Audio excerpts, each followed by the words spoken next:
Very good morning. Today we are going to see an interesting case on consumer protection. Civil Appeal number 2481 of 2016, HCMI Education versus Narendra Pal Singh. Supreme Court judgment.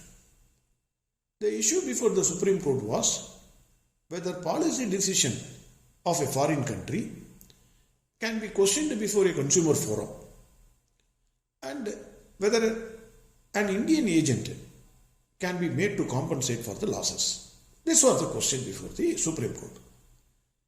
The facts of the case: one Mr. Narendra, the respondent before the Supreme Court, approached HCMI, which is an Indian agent, for seeking admission in Philippines for MBBS course.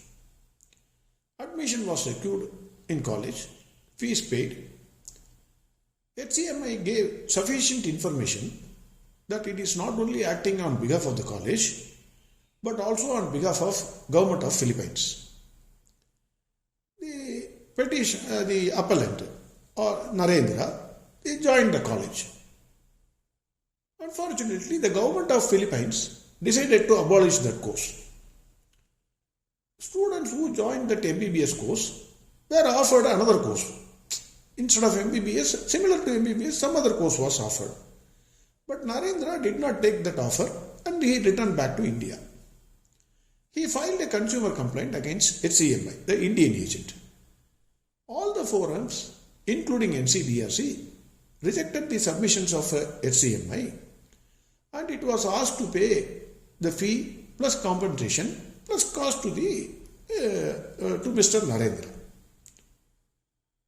Matter went to Supreme Court. HCMI challenged the decision of NCDRC.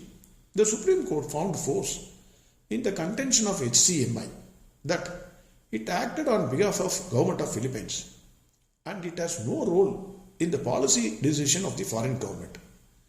The role of HCMI stops with admission and the policy decision of a foreign country cannot be questioned before consumer forum. This is what Supreme Court says. On facts, Supreme Court held, at the time of admission, there was no problem with MBBS course. It was only in pursuance of decision of Government of Philippines, the students were offered an alternative course which Narendra has not chosen. This aspect was failed to be considered by the forums below. This is the decision of Supreme Court on facts. Supreme Court set aside the order of NCDRC, holding that there is no vicarious liability that can be fastened on HCMI, that is the Indian agent, and HCMI's role cannot be stretched to the policy decisions of the government of Philippines. Hence, it granted the relief to HCMI. Thank you very much. Have a great and wonderful Sunday.